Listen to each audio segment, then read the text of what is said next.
Hello students, good morning. Today we are going to study second part of the 100 dresses, and as you know it has been written by E.L. Bisor East. In this chapter we study while the class was circling the room. जब class room में circle हो रही थी यानी कि इकट्ठा हो रही थी, the monitor from the principal's office brought Miss Mason a note. Monitor आया प्रिंसिपल के ऑफिस से और मिस मैसन के एक नोट लेके आया मिस मैसन को देने के लिए। तो Miss Mason read it Miss Mason ने इसको पढ़ा सेवरल टाइम्स, कई बार, एंड स्टडीड इट थॉटफुली, और इसको बड़े ध्यान से पढ़ा, फॉर अ वाइल, कुछ समय के लिए। Then she clapped her hands, तो फिर उसने तालियां बजानी शुरू की। अटेंशन क्लास, क्लास ध्यान दीजिए।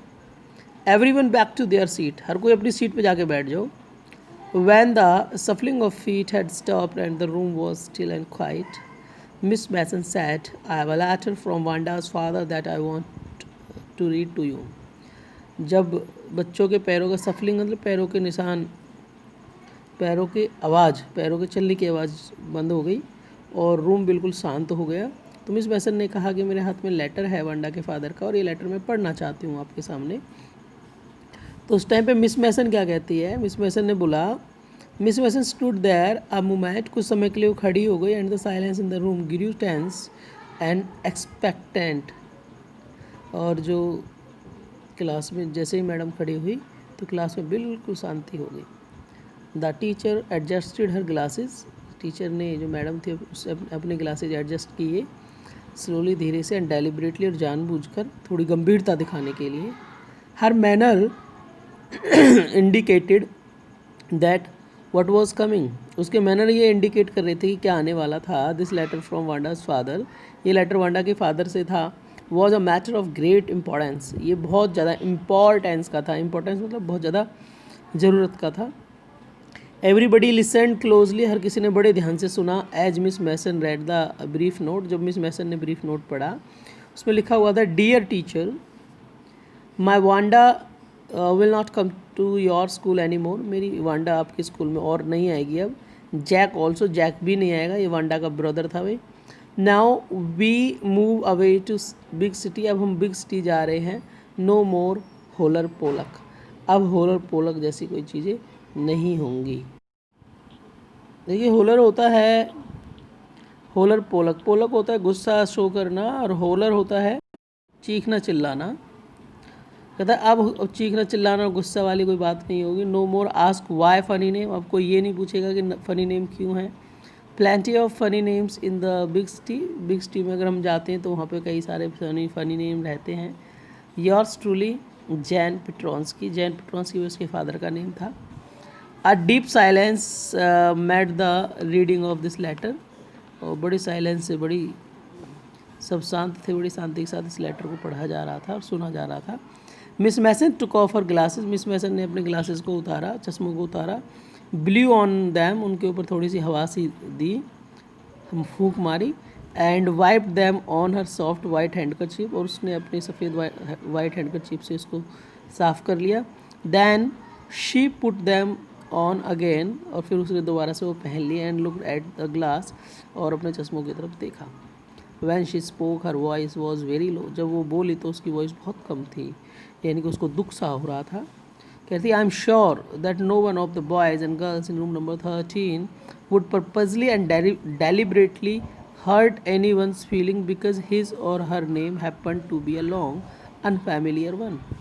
मैं उम्मीद करती हूँ कि हम रूम नंबर 13 के जितने विद्यार्थी हैं, जैसे आपने वांडा को उसके नेम की वजह से टीज़ किया था और वो आज स्कूल छोड़ के चली गई है, उस तरह से किसी भी स्टूडेंट को इस रूम में उसके नाम की वजह से, उसका नाम बड़ा है या फिर उसका नाम अजीब सा है, इस वजह से कोई परेशान नहीं करेगा, उसकी फीलिंग्स को कोई भी हर्ट नहीं करेगा।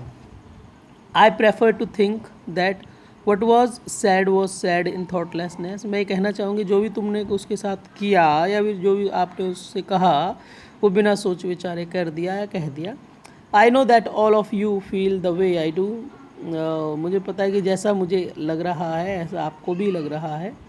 That this is a very unfortunate thing to have happened, ये बहुत अनफॉर्चुनेट मतलब अभाग्यशाली चीज़ हुई है। अनफॉर्चुनेट एंड सैड, अभाग्यशाली तो है ही और उदासीन भी है, दुख देने वाली भी है, दोनों है. And I want you all to think about it, और मैं तुम्हें चाहती हूँ कि आप इसके बारे में सोचें. The first period was a study period.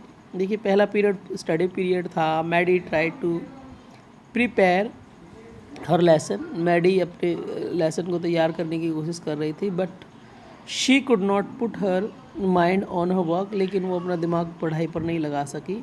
She had a very sick feeling in the bottom of her stomach. उसको बहुत बुरा लग रहा था.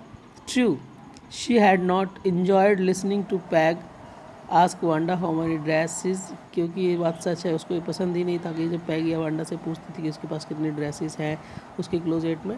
बट सी हैड सेड, लेकिन उसने कहा नथिंग, कुछ भी उसने कहा नहीं. और she had stood by silently, वो चुपचाप खड़ी हो जाती थी. And that was as bad as Peggy had done. ये भी इतना ही बुरा था जितना बुरा पैगी उससे क्वेश्चन पूछ के करती थी उसके ड्रेसेस के बारे में और उसके शूज़ वगैरह के बारे में, वो और उससे भी ज़्यादा बुरा था. शी वॉज अ कवर्ड, वो एक कायर थी, उसको ऐसा महसूस होने लगा. At least Peggy hadn't considered they were being mean. कम से कम पैगी को ये पता नहीं चला था ना वो मीन हो रहे थे, यानी कि वो उसके लिए बहुत ज़्यादा क्रूल हो रहे थे. But she Maddie had thought, लेकिन मैडी ने तो सोच लिया था दे वर डूइंग रॉन्ग, कि वो गलत कर रहे थे. She could put her self in Wanda shoes, उसे वांडा से माफ़ी मांग लेनी चाहिए थी. पुट इन वांडा शूज का मतलब माफ़ी मांगना वांडा से. गुडनेस, अच्छा है. Wasn't there anything she could do, उससे ज़्यादा वो कुछ नहीं कर सकती थी. और if only she could tell Wanda she hadn't meant to hurt her feelings, अगर वो वांडा से कुछ कह पाती तो वो सिर्फ ये कहना चाहती थी कि वो वांडा की फीलिंग्स को हर्ट नहीं करना चाहती थी.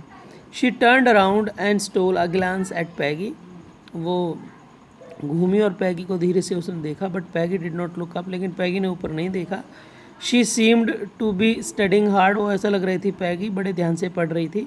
वेल वेदर पैगी फेल्ट बैडली और नॉट, कि पैगी गलत महसूस करेगी या नहीं करेगी.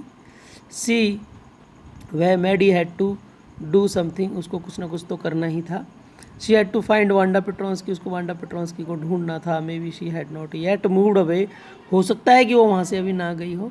May be Peggy would climb the Heights with her, हो सकता है कि पैगी उसके साथ जाती ऊंचाइयों पर. And they would tell Wanda she had won the contest, और वो वांडा को बताते कि वांडा कॉन्टेस्ट जीत गई थी. दैट दे थॉट, ये वो सोचते. She was smart and the 100 dresses were beautiful, और वो बहुत स्मार्ट थी और 100 ड्रेसेस बहुत सुंदर थी. फिर ये लाइन और पढ़ लेते हैं भाई. When school was dismissed in the afternoon, जब आफ्टरनून में स्कूल ओवर हुआ, ख़त्म हुआ, छुट्टी हुई. पैगी सैड, पैगी ने कहा विद प्रिटेंडेड कैजुअलनेस, थोड़ा सा बहाना सा बना के, hey let's go and see if that kid has left town or not. अरे चलो हम ऐसा करते हैं, उसके घर चलते हैं और ये देखते हैं कि वो वांडा टाउन छोड़ के गई है नहीं गई है अभी तक. सो पैगी हैड द सेम आइडिया, पैगी के माइंड में भी सेम आइडिया था. और मैडी ग्लोड, मैडी बड़ी खुश हो गई इस चीज़ को सुन के. Peg was really all right, peg वास्तव में बिल्कुल ठीक थी. उसने सोचा कि पैग ने जानबूझ के उसको हर्ट नहीं किया था, ये बात उसके समझ में आ गई. आज के लिए इतना ही काफ़ी students. Good bye, see you tomorrow.